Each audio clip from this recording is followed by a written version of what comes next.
Utba শৈবাদেরকে একত্রিত করে একটা বড় মিটিং বসিয়েছিল। কথাটা খুব মাথায় রাখিয়েন। আজ আপনি আমি কি করি, মসজিদের কিছু টাকার দরকার হয় তো নবী মুস্তাফার সভা করি।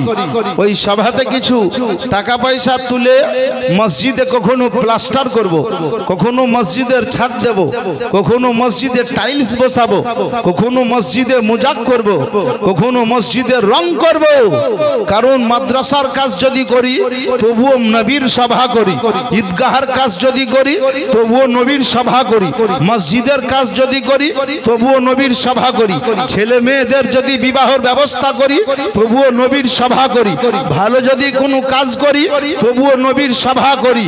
ও মুসলমান, ভালো কাজ যখনই করার উদ্দেশ্য নেই নিয়ত করি তখনই আমরা দয়ার নবীর একটা সভা করার নিয়ত করি। কিন্তু নবী মুস্তাফাকে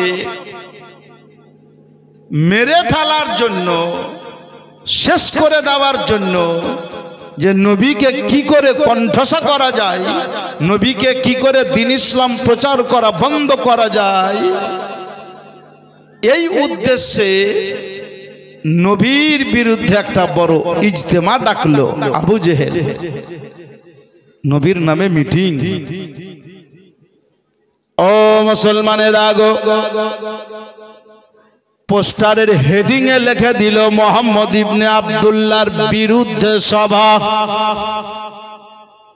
মোহাম্মদ ইবনে আব্দুল্লাহ তলে তলে কিছু লোককে মুসলমান বানাচ্ছে কি করে? এমন মিটিং আমরা করব যাতে মুসলমান বানাতে না পারে, তার কলমা যাতে মক্কা মুকাররমার লোক না পড়ে, বাইরের লোকেরা না পড়ে। এই নিয়তে তারা একটা বড় মিটিং ডাকলো, স্টেজ বানালো, মজমুয়াটি কমপ্লিট করলো। স্টেজের উপরে আবু জেহেল প্রধান বক্তা হিসাবে উঠলো। দেখেন, আবু জেহেল প্রধান বক্তা হিসাবে স্টেজে উঠে বক্তব্য পেশ করবে। তো একজন মুখবরা দাড়ি, পায়জামা পাঞ্জাবি, মাথায় তার টুপি, হাতে একটা লাঠি, বৃদ্ধা অবস্থায় স্টেজের সামনে এসে দাঁড়িয়ে গেল আর বলতে লাগলো, আবু জেহেল এটা কিসের মিটিং? বলে এটা মোহাম্মদ ইবনে আব্দুল্লাহর বিরুদ্ধের মিটিং। বলে মিটিং করে কি করবা? বলে এই মিটিং এ মোহাম্মদ ইবনে আব্দুল্লাহকে কণ্ঠসা করব, ও যাতে কাউকে কলমা পড়িয়ে মুসলমান না বানাতে পারে, ওর হাতে যাতে কেউ হাত না দেয়, ওর দলে যাতে কেউ না যায়। কি করে কি করা যাবে সেই পরিকল্পনা ভাবে আলোচনার উদ্দেশ্যে এটা মিটিং। আমরা আলোচনা করব, আমরা মিটিং এর সিদ্ধান্ত নিব মোহাম্মদ ইবনে আব্দুল্লাহকে কি করে বেকার করা হয়। কিন্তু আবু জেহেলের ব্রেনে নাই। মহান আল্লাহ পাক রব্বুল আলামিন জিনার সম্মান বাড়ান, ইজ্জত বাড়ান। জগৎ বেকার করলে বেকার হবে না, জগৎ নষ্ট করলে নষ্ট হবে না। জগৎ যদি বলে এই লোকটাকে মেরে দিব, পৃথিবীর কেউ মারতে পারবে না। আল্লাহ পাক যদি হেফাজত করেন, আল্লাহ পাক যদি বাঁচান, কেউ মারতে পারবে না। ও মুসলমানের আগো, আমি আপনাদেরকে জানাতে চাই, ইজ্জতের মালিক আল্লাহ, জিল্লাতের মালিক আল্লাহ। এই কথাটা আবু জেহেলের ব্রেনে ছিল না। লোকটা সামনে এসে বলল, আবু জেহেল কার বিরুদ্ধে মিটিং? বলে মোহাম্মদ ইবনে আব্দুল্লাহর বিরুদ্ধে। বলে কেন? বলে এই জন্য যে মোহাম্মদ ইবনে আব্দুল্লাহ তলে তলে তলে লুকিয়ে লুকিয়ে, একটা নয় দুটো নয়, একটা নয় দুটো নয়, সুবহানাল্লাহ, কমাবেশ 39টি মুসলমান করে নিয়েছে। কয়টি বললেন? ডাইরেক্ট ওয়াজ ধরেছি, কোনো বানাওয়াটি দুনিয়াভি গল্প না ধরে, খুব মন দিয়ে। বেরাদারান ইসলাম, আমি আপনাদেরকে শোনাই। আবু জেহেলকে লোকটা বলল, একটা কাজ করতে পারবা? বললে কি কাজ? বলে এই মোহাম্মদ ইবনে আব্দুল্লাহর বিরুদ্ধে মিটিং না করে একটা কাজ করতে পারবা? কি কাজ? বলে কালকে সকাল বেলাতে যদি কেউ পারো তো মোহাম্মদ ইবনে আব্দুল্লাহকে জবহ করে দাও, বাঁশ থাকবে না, বাঁশি বাজবে না। যুক্তি দেখেন, বুদ্ধি দেখেন। তাহলে আবু জেহেল থেকেও বাড়িয়াও না, কি বলছেন? আপনি নিয়ত করলেন যে মাওলানা আব্দুল আজিজকে কিছু কথা বলবো, প্রয়োজনে তারা হাত ভাঙবো, প্রয়োজনে তাকে চলাফেরা বন্ধ করব, বা মাওলানা জসিমউদ্দিনকে কিছু কথা বলবো যাতেও আমাদের পাড়ায় না আসে, আমাদের মসজিদে উঠে বক্তব্য না দিতে পারে, আমাদের পাড়ার লোককে যাতে নামাজ রোজার কথা বলতে না পারে, তাকে আমরা বেকার করব, তাকে আমরা কোনো জব্দ করব। আর একজন এসে বলছে ওকে জব্দ করতে হবে না, যদি পারো তো তাকে শেষ করে দাও। তাহলে আপনার থেকেও লোকটা বাড়িয়া। আবু জেহেল জিজ্ঞাসা করলো, মানান্তা আপনি কে গো? আপনি কে? উত্তর দিল, আনা ইবলিস, আমি ইবলিস শয়তান। আচ্ছা, বললে আপনি কি বলছেন? বললে যত তাড়াতাড়ি পারবা মোহাম্মদ ইবনে আব্দুল্লাহকে জবহ করে দিবা। আহা হা হা, ওগো মুসলমান, আমার নবীকে হত্যা করবে, জবহ করবে, আর আল্লাহ পাক ওই নবীর দ্বারাতে দ্বীন ইসলাম প্রচার করাবেন। জোরে বলুন আল্লাহ পাক রব্বুল আলামিন সীতা পাহাড়ের পশ্চিম পাড়ার লোককে জলসা করাবেন, আর পুরো সীতা পাহাড়ি লেগে যদি বলে এই পাড়ার জলসাকে বন্ধ করব, বলেন একবার ইমানি দৃষ্টিতে জলসাকে কি কেউ বন্ধ করতে পারবে? কথা বলেন, একটু মহব্বত নিয়ে বলেন, পারবে না। নবী দ্বারাতে আল্লাহ দ্বীন ইসলাম প্রচার করাবেন। দ্বীনের নাম দিয়েছেন ইন্নাদ দীনা ইনদাল্লাহিল ইসলাম, নিশ্চয় আল্লাহর কাছে, আল্লাহর নিকটে মনোনীত দ্বীন হলো ইসলাম। ও মুসলমানের আগো, এ দ্বীন ইসলাম আল্লাহ পাক নবীর দ্বারাতে প্রচার করাবেন। আর ওই নবীকে মারার যুক্তি ইবলিস দিল। কেন জানেন? ইবলিস নবীর কথা সহ্য করতে পারে না। নবী আমার 12 রবিউল আউয়াল শুভ সাদিকে 570 কিংবা 71 খ্রিস্টাব্দে 20 বা 22 এপ্রিল আমার দয়ার নবী রহমাতুল লিল আলামিন যেদিন দুনিয়াতে মক্কা মুআজ্জামা হেজাজ নগরে কুরাইশ হাসমি বংশে আগমন হল, তখন আমার নূরের নবী আগমনের সম্মান অর্থে জগতের মরা গাছ জিন্দা হয়েছিল। ও মুসলমানের আগো, 360টা মূর্তি নবীর মহব্বতে সাজদা দিয়ে পড়েছিল। ও জননীর আগো, গাছপালার নদ নদী কীট পতঙ্গ সবাই রহমাতুল লিল আলামিনের মহব্বতে দরুদ ও সালাম পড়েছিল। আর এই পাকা ইবলিস শয়তান শয়তান আমার নবীর আগমনের রোজ দিনে শয়তান জমিনে মাথা দিয়ে অঝর নানে কেঁদেছিল। কেন কেঁদেছিল? যে আমি যে লোকগুলোকে মদ খাওয়াতে নিয়ে যাই তারা তো আর মদ খাবে না, আমি যে লোকগুলোকে ব্যভিচার করতে নিয়ে যাই তারা তো আর ব্যভিচার করতে যাবে না, আমি যে লোকগুলোকে মসজিদের থেকে নামাজ পড়া থেকে বিরত থাকাই তারা তো আর বিরত থাকবে না, আমি ওই সব লোকগুলোকে যারা কোরআন তেলাওয়াত করে তাদেরকে কোরআন তেলাওয়াত থেকে বঞ্চিত রাখি, তারা তো আর বঞ্চিত থাকবে না। কারণ নবীর যারা প্রেমিক হবে তারা বৈধ রাস্তায় চলবে, হারাম থেকে বেঁচে হালালি পথের প্রতীক হবে। আমার কাজ বেকার হয়ে গেল, আমি বেকার হয়ে গেলাম, এই জন্যে কাঁদছিল। এই ইবলিস নবী মুস্তাফার কথা সহ্য করতে পারত না, নবীর আগমনের কথাটা মেনে নিতে পারত না। এই ইবলিস বলেছিল, ওরে আবু জেহেল, যদি পারিস তো কালকে সকাল বেলাতে গিয়ে ওই মোহাম্মদ ইবনে আব্দুল্লাহকে দুভাগ করে দে, জব করে দে, হত্যা করে দে। যদি পারিস মোহাম্মদ ইবনে আব্দুল্লাহকে মেরে দিতে, আর দিন ইসলাম প্রচার করতে পারবে না, বাঁশ থাকবে না, বাঁশি বাজবে না, মোহাম্মদ থাকবে না, তার কলমা চলবে না। সবে মাত্র 39টি হয়েছে, তবে এটাও মাথায় রাখ, যদি 40টা মুসলমান বানাতে পারে তো 40 জনের সর্বপ্রথম স্লোগান নিয়ে মিছিল নিয়ে কাবা শরীফে উপস্থিত হবে। ইবলিস সব জানতো, যারা বদ হয় ভালো মন্দ সবই বুঝে, কিন্তু ভালোটা মানে না, খারাপটাই মেনে চলে।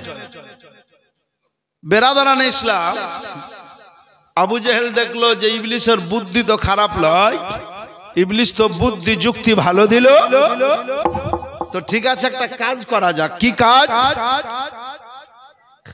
ওই জায়গাতেই বলল, এই দেখেন একজন মসজিদের লেগে 100টা টাকা দিয়েছেন, আর একজন 100টা টাকা দিল। বেরাদারান ইসলাম, টাকা অনেকে হাতে নিয়ে এসেছে আল্লাহর ঘর মসজিদের উদ্দেশ্যে। বেরাদারান ইসলাম, আমি আপনাদেরকে বলি,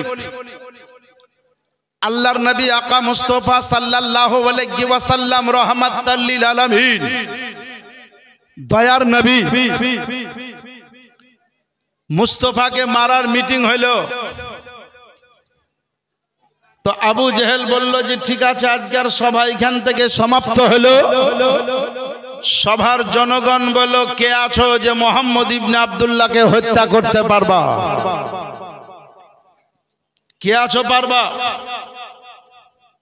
মসজিদের লেগে দিলেন বাবজি, ঠিক আছে যান, পরে কথা হয়েছে, একটু ওয়াজ শুনেন। টাকা আপনারা দিবেন আর টাকা আমি নিব, কারণ আপনারা হচ্ছেন লামপেশ লো দলের লোক, আর আমি হচ্ছি দালপেশ দো দলের লোক। বুঝতে পেরেছেন? মানে কুছ দে দো, আর আপনি বলবেন লে লো। বেরাদারান ইসলাম, আবু জেহেল বলল, কে আছো পারবা মারতে? ওইখানে কিন্তু বসেছিল উমার। কি নাম বললাম? উমার, টন্টিনা পাঠান। উমার ওদেরও 250 টাকা দিয়া দেখি আমাদের মোরলো খাতা হাজির করেছে, ওয়াজ হোক এখন। বেরাদারান ইসলাম, উমারের মুছ প্রচন্ড বড়, মুছে তাও দিত। আবু জেহেলের সম্পর্কে উমার মামু ভাগিনা বলতো, বললো এত লোকের মাঝে কে আছো মোহাম্মদ ইবনে আব্দুল্লাহকে হত্যা করতে পারবা? তো উমার মুছে তাও দিয়ে বলছে, মামু আমি আছি, কালকে সকাল বেলায় মোহাম্মদ ইবনে আব্দুল্লাহকে শেষ করে দিব, জবহ করে দিব। নাউজুবিল্লাহ মিন যালিক। আবু জেহেল বলল, জানি ভাগিনা, তুমি ছাড়া আছে কে?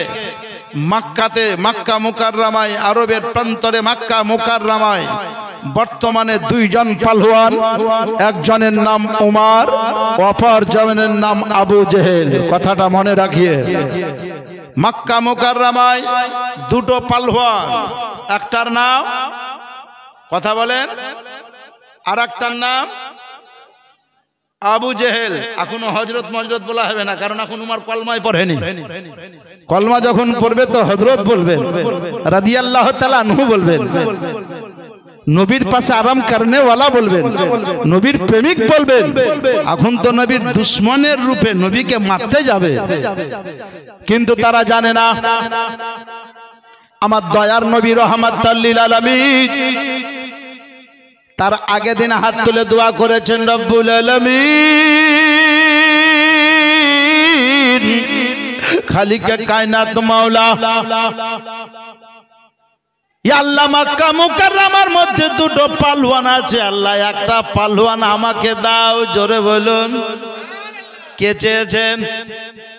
নবী, আমার নূরের নবী রাহমাতাল লিল আলামিন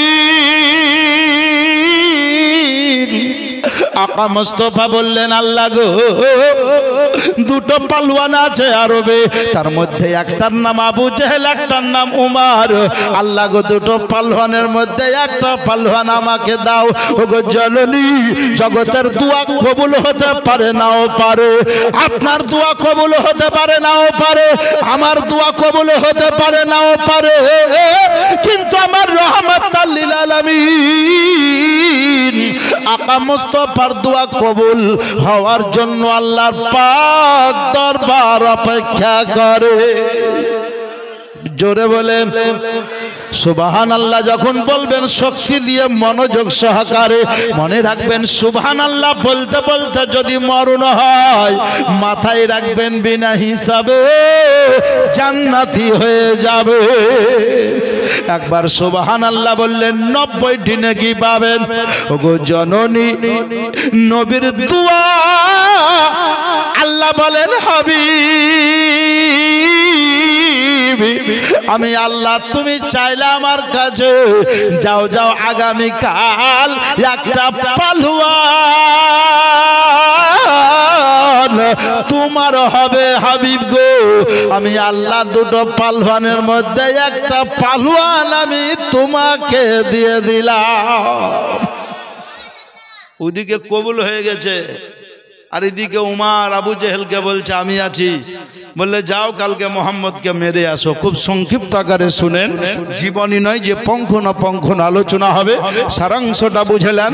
ঠিক সকাল বেলায় উমার যাবে গ্রাম থেকে ওই গ্রামে, তো ছোট্ট একটা মাঠ পেরিয়ে যাবে। নবী যেখানে আছেন নবীকে মারতে যাবে, কিন্তু কিছুটা জমি পেরিয়ে যেতে হবে। তো ওই মরুভূমিতে ফাঁকা ময়দানে ওই জমিন পার হয়ে যাবে, তো ওইখানে কিছু সংখ্যক রাখাল বা কিছু সংখ্যক মানুষেরা ছাগল চড়াচ্ছে। তো উমার রাস্তা দিয়ে বেরিয়ে গেছে নাঙ্গা তারওয়াল নিয়ে, এই উলঙ্গ তারওয়াল, ফাঁকা তারওয়াল যাকে নাঙ্গা তারওয়াল বলছে, তারওয়াল হাতে নিয়ে উমার যাচ্ছে। আর অনেকজন মেষ চড়াচ্ছে, ছাগল চড়াচ্ছে। তার মধ্যে একজন ব্যক্তি যার নাম হলো নাঈম বিন আব্দুল্লাহ। কি নাম বললাম? নাঈম বিন আব্দুল্লাহ। আব্দুল্লাহর ছেলে নাঈম, তার নাম হলো নাঈম। নাঈম দেখছেন হাতে তারওয়াল নিয়ে উমার যায়। তো বলছে উমার, উমার দেখছেন যা পিছন দিকে কে ডেকে দিলে, কুসংস্কার, যা আর মনে হয় নবীকে মারা হবে না। এখনো কিছু লোক আছে, আপনি আজার বাজার যান আর কেউ যদি পিছন দিক থেকে ডেকে দেয় তো আপনি বলবেন কোন কুসাইদার পাল্লাই জি পইলাম। এটা আমরা বলি, কিন্তু কোন লোকের মুখ দেখে যদি গিয়ে কাজ ভালো হয় তো আপনি বলবেন ওই লোকটার চেহারা দেখে যে বেটা ওই লোকটা খুব ভালো লোক, নেককার লোক, পরহেজগার লোক, কিন্তু পাকা চিটিং জি। আর কোন লোকের চেহারা দেখে যদি যান আর যদি কাজ না হয়, লোকটা যদিও ভালো হয়, পরহেজগার হয়, তো আপনি বলবেন পাকা কুসাইদার লোক। আর চেহারা দেখি যে কি হলো, আমার কোনো কাজেই সফল হলো না, এগুলো আমাদের ধারণা। কিন্তু আমার দয়ার নবী বললেন বাড়ি থেকে যখন বাজারে যাবা, পাহাড়ে যাবা, মাঠে ময়দানে যাবা,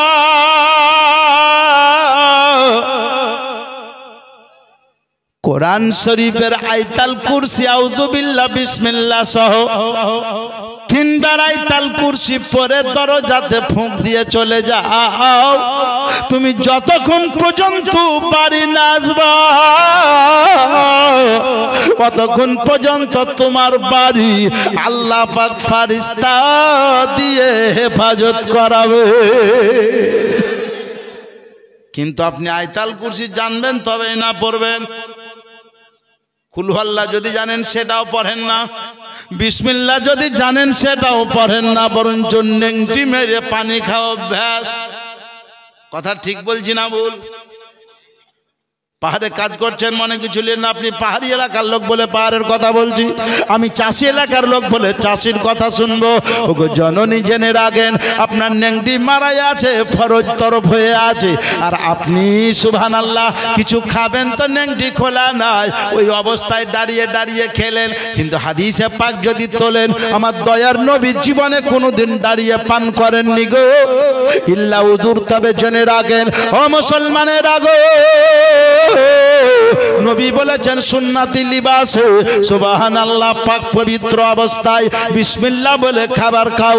ওই খাবার খেলে তোমার সঙ্গে শয়তান খাবার খাবে না। আমি আপনাদেরকে জানাতে চাই ও বাপজিরা, ভাইরা, আমার মা বোনেরা, যাক এই দিকটাকে ক্লোজ করেন, ভালোভাবে চলতে হবে। বাড়ি থেকে বের হওয়ার সময় আল্লাহকে সঁপে দিয়ে যেতে হবে, দরুদ শরীফ পড়তে পড়তে যেতে হবে। সুবহানাল্লাহ, হাজারো চেহারা যদি সামনে আসে, কোন চেহারাতে আপনার ক্ষতি করতে পারবে না, কারণ আপনার সঙ্গে দরুদ ও সালাম আছে।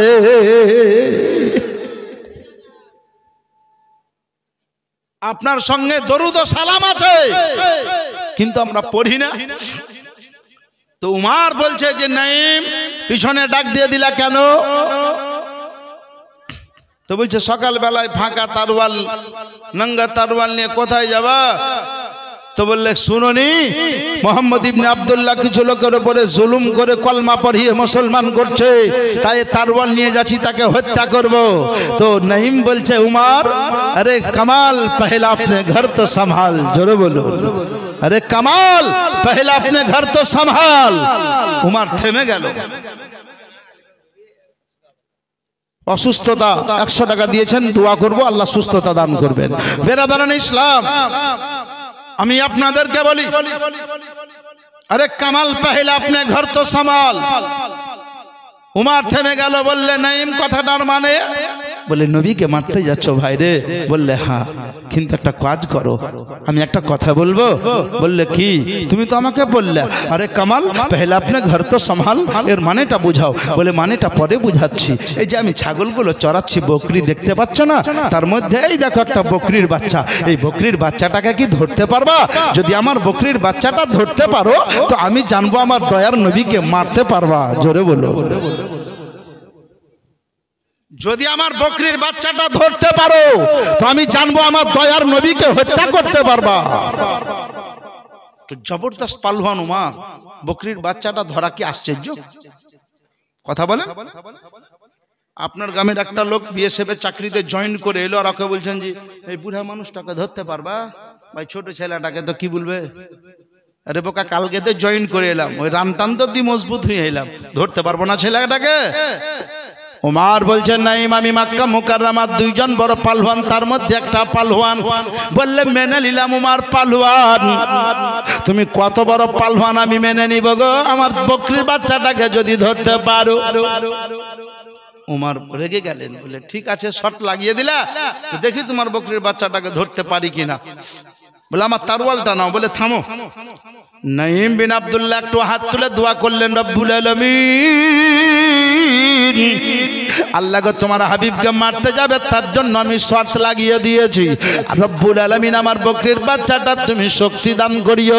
আল্লাহ গো তোমার হাবিবের ওসিলায় শক্তি দান করিও, যাতে আমার বকরির বাচ্চাটাকে উমার তো উমারের মতো আরো 2-4টা পালওয়ান এলে যাতে ধরতে না পারে। কে দোয়া করলো? কে? হ্যাঁ, নামটা বলবেন, তাহলে ভুলবেন না। যত বড় মাওলানা মুফতি আপনার গ্রামে আসুক, এই ঘটনা বলতে গেলে এই নামই বলতে হবে। কিতাবে এই নামই লেখা আছে, হাদিস শরীফে এই নামই লেখা আছে। ও বেরাদারান ইসলাম, আমি আপনাকে বলছি কোন কিতাবে লেখা আছে। কিতাবের নাম সিরাতে মুস্তাফা। কিতাবের লেখকের নাম কি? আল্লামা আব্দুল মুস্তাফা আজমি আলাইহি রহমান রিদওয়ান। তিনি বলতেছেন যে নাইম বিন আব্দুল্লাহ বলল ধরো, আর হাত তুলে একটু দোয়া করে বলল উমার তোমার তারওয়ান নিলাম, তুমি আমার বকরির বাচ্চাটা ধরো। তো উমার বলছে বকরির বাচ্চাটা ধরতে গেলাম, তো ধরতে যেমন কাছে যাচ্ছি পালিয়ে যাচ্ছে, যেমন কাছে যাচ্ছি বকরির বাচ্চাটা পালিয়ে যাচ্ছে। ধরতে না পেরে শেষ বেলায় ধরবো, ঠিক ওই সময়তে বকরির বাচ্চাটা আমার ঘাট টপকে পালিয়ে গেল। জোরে বলো। উমার বলছে নাইম, এটা বকরির বাচ্চা রে না হুনুর বাচ্চা? তো বলছে কেন? বলে আমার ঘাট টপকে পালিয়ে গেল। বলেন নাইম বলছেন উমার তুমি বলে মক্কার বড় পালওয়ান, যদি হও বড় পালওয়ান, যদি হও বড় পালওয়ান তো ধরো কেন আমার হালুয়ান? নাইম বলছে যদি তুমি পালওয়ান হও তোমার হালুয়ান ধরো। উমার আবার চেষ্টা চালালো। মুফতিয়ানুদ্দিন সারে মাতিন বলছেন দুইবারে কমাবেশ 3 থেকে 3.25 বা 3.5 ঘন্টা মতো সময় অতিবাহিত হয়ে গেল। শেষ বেলায় বকরির বাচ্চাটা উমারের মাথা টপকে পালিয়ে গেল। জোরে বলো। মাথা টপকে যখন পালিয়ে গেল তো নাইমকে উমার বলছে নাইম দেখতে মনে হচ্ছে বকরির বাচ্চা কিন্তু হাকিকাতে এটা বাঘের বাচ্চা। বললো উমার আমি বুঝে নিলাম তুমি যত বড় পালওয়ান তার থেকে বড় পালওয়ান আমার এই হালওয়ান। নাইম যাও নবীকে মারোগা যাও। শর্ত লাগিয়েছিলেন বকরির বাচ্চা ধরতে পারলে মারতে পারবি। নাইম বুঝে নিল ধরতে পারলো না নবীকে মারতে পারবে না। জোরে বলুন সুবহানাল্লাহ। উমার বলল নাইম একটা কথা বলেছিলে আরে কামাল পহলা আপনি ঘর তো সামালের মানেটা বুঝাও।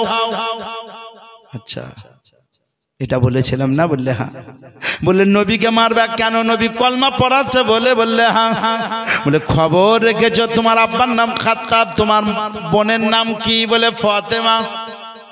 উমারের বোনের নাম ফাতেমা। বলে ফাতেমা বিনতে খাত্তাব, খাত্তাবের বেটি ফাতেমা, ওইটা তোমার হলো সাগী বোন, তোমার আপন বোন গো। সুতরাং জলদি যাও জলদি যাও, আমার দয়ার নবী রহমাতুল লিল আলামিনকে মারার আগে তোমার বোনকে মারোগা, কারণ তোমার বোন নবীর কলমা পড়ে মুসলমান হয়েছে। নবীকে মারার আগে তোমার বোনকে মারোগা, তোমার বোন নবীর কলমা পড়ে মুসলমান হয়েছে। এই জন্য বলেছিলাম আরে কামাল পহলা আপনি ঘর তো সামাল, নিজের ঘরের লোককে আগে সামলাও তারপরে তুমি মারবা। দোকানদার তো দোকানদারি করার জন্য দোকান খুলেছে, কিন্তু তুমি খরিদ্দারকে মারবা কেন? তুমি ওই লোকটাকে মারতে কেন যাবা? সুতরাং জেনে রাখো আমার দয়ার নবী রহমাতুল লিল আলামিনকে কলমা প্রচার করার জন্য আল্লাহ পাক প্রেরণ করেছেন। আল্লাহ বললেন হাবিব আমি তোমাকে যেইখানে কলমা প্রচার করতে পাঠাবো সেইখানে তুমি যাবার, দিনে ইলাহি সেইখানে প্রচার চালাবা। আর আল্লাহ পাকের বিনা হুকুমে নবী আমার কিছুই করেন না। সুতরাং যাও। কথার প্রসঙ্গ বলি, আপনি 2 কুইন্টাল চাল ঘরের ড্রামে ভরে চলে গেলেন বাইরে দিল্লি বা চেন্নাই। এই 2 কুইন্টাল চালে আমার ঘরে যা ফ্যামিলি মেম্বার তাতে 6 মাস যাবে। এই বলে 5 মণ চাল রেখে ড্রামে ভরে চলে গেলেন। আপনার স্ত্রী 1 থেকে 1.5 মাস পরেই ফোন করছে বাড়ি আসার সময় তো বোধহয় এখন হয়নি। বললে না বিবি হয়নি। কেন? বলে চাল মনে হচ্ছে শেষের দিকে। আপনার রাগ হবে না? হ্যাঁ 6 মাসের চাল ঘরে রেখে গেলেন আর 1.5 মাস পরে বলছে চাল শেষের দিকে, আর বাহিরে মন টিকবে? বলছে কি করে শেষ হলো রে? বলছে বলতে পারবো না, তবে চাল শেষ। তোমার বেটা নাই প্রতিদিন চাল ডাম থেকে চুরি করছে আর দোকানে দিছে, তো ডামকে ফাঁক করে দেয়া শেষ করে দিয়েছে। রেগে আর কাম কাজে মন বসে না, বলছে যে দোকানে চাল ফেলছে সারা দোকানই থুবো না, শেষ করে দেবো। রাগে চলে এলো লোক, বলছে ভাই এত তাড়াতাড়ি বাড়ি? বলছে হ্যাঁ চলে এলাম ভাই বাড়ি। কারণ আছে। কি কারণ? 6 মাস পরে আসার কথা, 1.5 মাস পরে বাড়ি চলে এলা? বললে হ্যাঁ এলাম ভাই রে। বুঝতে পারবে কেন এলাম। লোকটা বাড়ি চলে এলো, আর বাড়ি আসার পরে সুবহানাল্লাহ একটা হুঁড়কা আছে, হুঁড়কা বুঝেন তো, ঠ্যাঙা লাঠি লাঠিটা নিয়ে লাদনাটা নিয়ে দোকানদারের দোকান ভাঙতে গেছে। একটা লোক দেখে বলছে ভাই কোথায়? তো বলছে যে দোকানদারি দোকানকে রাখবো না, ভেঙে চুরমার করব। একটা লোক তার পাশে বসে বলছে আরে কামাল পহলে আপনি বাচ্চা তো সম্ভাল। আরে দোকানদার তো দোকানদারি করার জন্য দোকান পেতেছে, কিন্তু তুমি দোকান ভাঙবে কেন? বলে আমার ছেলেটা দোকান থেকে প্রায় 1 কুইন্টালের উপর চালে দোকানে দিয়ে দিয়েছে, বা 1.5 কুইন্টাল মতো চাল দিয়ে দিয়েছে, প্রতিদিন চুরি করে বিক্রি করে এই দোকানে। তো বললে পাগল, আগে ছেলের হাত পা ভাঙ যাতে দোকান আসতে না পারে, ছেলেকে আগে শাসন করো, পরে দোকানদারকে বলবা। কথা ঠিক বললো না ভুল বললো? লোকটা বুঝে নিল যে দোকানদারকে মারতে যাই লাভ হবে না। ওমর বুঝে নিল নবীকে মারার আগে আমার বোনকে দেখি জিজ্ঞাসা করি আমার বোন কলমা পড়েছে না পড়েনি। এই সূত্রে ধরতে ধরতে বোনের বাড়ির দরজায় সেই সময়তে বোন ফাতেমা তার স্বামী যে সুবহানাল্লাহ নবী মুস্তাফার কলমা পড়ে মুসলমান হয়েছিল, তারা যেন কয়েকজন সাহাবা সেই ঘরে তখন যে কোরআনের আয়াতগুলো নাজিল হয়েছিল তারা সেইগুলো মুখস্থ করছিল, পড়ছিল। আর তাদেরকে পড়ানেওয়ালা কয়েকজন ছিলেন, তার মধ্যে একজন বেলালে হাবশি ছিলেন। জোরে বলুন। বেলালে হাবশি ঘরে পড়াচ্ছে, বোন কোরআন পড়ছে, আর ওমর দরজাতে কান লাগিয়ে শ্রবণ করছে। বেশ কিছুক্ষণ শোনার পরে ওমর দরজাতে টক টক করতে লাগলো। ওমরের আওয়াজ শোনা মাত্র বোন বুঝে নিয়েছে আমার ভাই এসেছে। দরজা খুলতে একটু দেরি হলেও অসুবিধা নাই, তবে যে কোরআন শরীফগুলো আমরা পড়ছি এগুলোকে সুন্দর করে যত্ন সহকারে রাখো। আমার ভাইটা ভালো নয়, আমার ভাইটা হলো আবু জেহেলের পক্ষের লোক, নবী মুস্তাফার এগনেস্টের লোক, দুশ্মন, নবীর বিরুদ্ধের লোক। এই বলে মুসলমানের আগো সঙ্গে সঙ্গে বোন কোরআন শরীফগুলোকে সুন্দর কাপড়ে ভরে জননী বাক্সর ভিতরে বাক্স, তার ভিতরে বাক্স যত্ন সহকারে ভরে রাখলো। কারণ আমার ভাই যদি দেখে নেয় তো কোরআন শরীফকে ছুঁড়ে ফেলে দিতে পারে, আর কোরআন শরীফের অপমান আমি মেনে নিতে পারবো না, কোরআন শরীফের আয়াতের অপমান আমি সহ্য করতে পারবো না। এই বলে বোনটা সুন্দর করে রেখে দিল। রেখে দেবার কিছুক্ষণ পরে বলল মান্দাক কালবাব, আমার দরজার বাইরে কে? বলল আনা ওমর, আমি দরজার বাইরে, আমি তোমার ভাই ওমর। সঙ্গে সঙ্গে ফাতেমা দরজা খুললো। ভাই খবর, বললে বোন রে শুনলাম নাকি তুমি নবীর কলমা পড়েছ, শুনলাম নাকি মুহাম্মদ ইবনে আব্দুল্লাহর কলমা পড়েছ। বোন বলল ভাই রে তুমি শুনেছো, এখন কি আবার নবীর কলমা পড়বো, তারপরে তোমার বিশ্বাস হবে। জোরে বলুন। কত বড় মজবুতি কথা শুনেছেন। ভাই বলছে শুনলাম নাকি নবীর কলমা পড়েছো, আর বোন বলেছে শুনেছো দূরের কথা, এখন আবার তোমার সামনে পড়ে শোনাবো নাকি। জোরে বলুন। কত বড় পাওয়ার। আর আপনি আমি হলে কি করবেন? ভাই যদি রাগি চলে আসে, শুনলাম নাকি তুই কাজটা করেছি, সুবহানাল্লাহ, আপনি ভয়ে ভয়ে বলবেন ভাই রে করিনি, কিন্তু জননী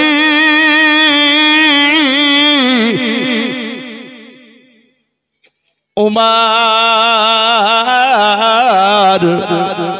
সুবহানাল্লাহ। শেষ করে দিব? তোমাদেরকে তুলছেন মানে তো শেষ করার লাগি।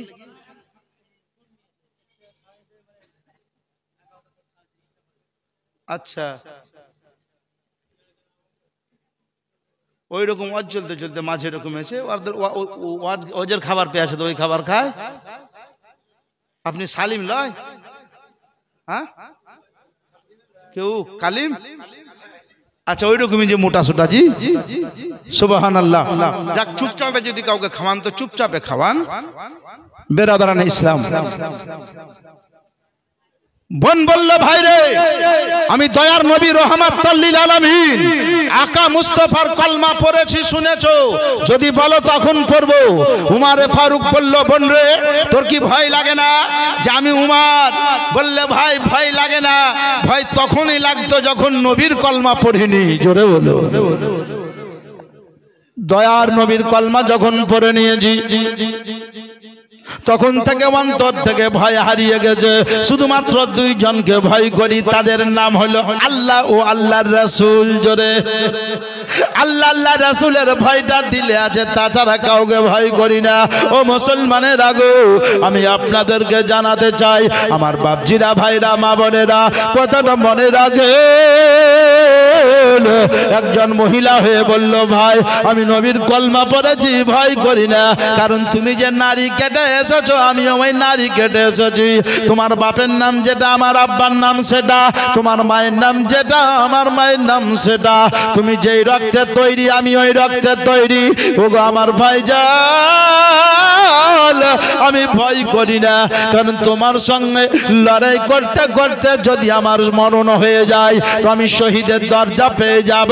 আর এটাও মাথায় রাখো, তোমার সঙ্গে লড়াই করতে করতে আমি যদি জিতে যাই, তো আমার নামটা গাজীর খাতায় উঠে যাবে। উমার কখনো অজ্ঞান হয়ে গেল, এত রাগী, এত রাগী। দেখবেন প্রচন্ড রাগী যারা লোক, আপনাকে মারতে যদি না পারে, আপনাকে বলতে না পারলে রাগে বেহুশ হয়ে যায়। প্রচন্ড রাগী লোককে দেখবেন এমন অন্যায় করেছেন, সহ্য করতে না পেরে বেহুশ হয়ে গেল। কিছুক্ষণ পর জ্ঞানে এলো, তারপরে উল্টো বাঁটটা ধরে উল্টো দিকে বোন ফাতেমার স্বামীকে মারতে লাগলো। বললে, ভাইরে আমার স্বামীকে মারছো কেন? বলে, এই জন্যই তোমার স্বামীকে মারছি যে তুমি ভাববে যে আমার স্বামীকে মারিও না, আমি কলমা পড়া বন্ধ করে দিব। কিন্তু ভাই গো, আমি কলমা পড়া বন্ধ করব না। ওই কলমা পড়ে আমি যা ভালো বুঝেছি, কলমা পড়ে যা আমি আনন্দ পেয়েছি, কলমা পড়ে আমার যা সাহস পেয়েছি, কলমা পড়ে যা আমার ঘরের উন্নতি দেখেছি, আমি ওই কলমা ছাড়তে পারবো না। ও গো কলমা যখন তুমি পড়েছো, ছাড়তে পারবা না। একবার কলমা খানা তুমি আমাকে পড়িয়ে দাও। আগে পিছে বহু কিছু ঝামেলা ঝঞ্ঝট হলো, বহু কিছু সুবহানাল্লাহ তর্ক বিতর্কর শেষে উমর বলল, বোন গো, আমাকে কলমা খানা পড়িয়ে দাও। কলমা পড়লো, আর বোনের কাছ থেকে কলমা পড়ে উমর বলল, কলমা তো পড়ালা, কিন্তু যে আয়াতগুলো পড়ছিলে সেগুলোকে শোনাবা না? বললে, ভাই শোনাবো, তবে তুমি ধীর স্থির হও, তুমি শান্ত হও। প্রথমে গোসল করলো, ওযু করালো, বোন ভাইকে ওযু করিয়ে কলমা পড়িয়ে মুসলমান করলো। উমর বলছে, বোন রে, কলমা পড়ে তৃপ্তি আমি পেয়েছি, আত্মা পাইনি। কলমা পড়ে শান্তি আমি পেয়েছি, আমার দিল শান্তি পাইনি। বলে, দিলকে যদি শান্তি পাওয়াতে হয়, আমার দয়ার নবীর কাছে যেতে হবে, রহমাতাল লিল আলামিনের কাছে যেতে হবে। একবার নিয়ে চলো আমাকে। এই বলে সুবহানাল্লাহ, মুসলমানের আগো বোন ভাবছে যে হয়তো নবীকে এই বলে কাছে যাবেন, নবীকে মারবে নাকি। একদিকে বোন, অপর দিকে বোনের স্বামী, আর মাঝখানে আসামি উমর। উমর তারওয়ালখানা গলায় ভরে নিয়েছে। আমার দয়ার নবী বসে আছেন, নবী মুস্তাফার সম্পর্কের চাচা হযরত আমিরে হামজা পরশু কলমা পড়েছে, আজকে উমর নবী মুস্তাফার কাছে আসছে। এদিকে আবু বকর সিদ্দিক বসে আছেন, মাওলাই আলী বসে আছেন। ওগো জননী, কথাটা মাথায় রাখেন। রাস্তাতে যে বকরি বা ছাগল চড়াচ্ছিল মাঠ ময়দানে, যার নামটা বলছিলাম নাঈম বিন আব্দুল্লাহ, ওইটা 39 জন মুসলমানের মধ্যে উনি একজন। নব মুসলিমের দোয়া আল্লাহ কবুল করেছিলেন মহান রব্বুল আলামিনের পয়গম্বরের কাছে। কিছু সংখ্যক সাহাবায়ে কেরামেরা বসে বলছেন, ইয়া রাসূলুল্লাহ, ইয়া হাবিবাল্লাহ, নবী গো, উমর আসছে তারওয়াল গলায়, নবী গো, উমরকে আমরা মারব। নবী বললেন, না, মারিও না। উমরকে আমরা আসতে দেব না। নবী বললে, বাধা দিও না। উমর কাছে আসবে, আসতে দেব না। নবী বললেন, না, তাকে আসতে দাও। বললে, ইয়া রাসূলুল্লাহ, উমর যদি আপনার কাছে আসে, নবী গো, উমর আপনার কাছে এসে আপনাকে অন্যায় ভাষা বলবে, মেনে নিতে পারবো না। আমার দয়ার নবী, মায়ার নবী, রহমাতাল লিল আলামিন বললেন, উমর, আল্লাহ পাক রব্বুল আলামিন আমাকে সাধারণ নবী করে প্রেরণ করেননি, বরঞ্চ আমাকে রব্বুল আলামিন রহমাতাল লিল আলামিন করে প্রেরণ করেছো। সুতরাং উমর গো, ও গো আবু বকর, আমির হামজা, দিগার সাহাবায়ে کرام, উমর আসছে আসতে দাও। আমি নবী মুস্তাফা তোমাদেরকে বললাম তোমরা সুকুত এখতিয়ার করো, চুপ থাকো। উমর আসছে আসতে দাও। উমর এসে কি করছে তোমরা দেখতেই থাকো। উমর চলে এলো, কাছে এসে গলা থেকে তারওয়াল খানা ছুঁড়ে ফেলে দিয়ে দয়ার নবীর কদম ধরে কাঁদতে লাগলেন। আসসালাতু ওয়াসসালামু আলাইকা ইয়া রাসূলুল্লাহ, আসসালাতু ওয়াসসালামু আলাইকা ইয়া হাবিবাল্লাহ, ফিদাকা উম্মি ইয়া বিনবী গো, ইয়া রাসূলুল্লাহ হুজুর, আপনি যে কলমা পড়িয়েছেন আমার বোনকে, আমি ওই কলমা পড়েছি কিন্তু শান্তি পাইনি। ইয়া রাসূলুল্লাহ হুজুর, তাই আপনার কাছে এসেছি নবী গো, আপনার পবিত্র জবানে আমি কলমাখানা আবার শুনবো, পড়বো। তবে হুজুর আপনার নুরানি চেহারাখানা দেখতে না দেখতে আমার ভোগ পিপাসা মিটে গেল। নবী গো,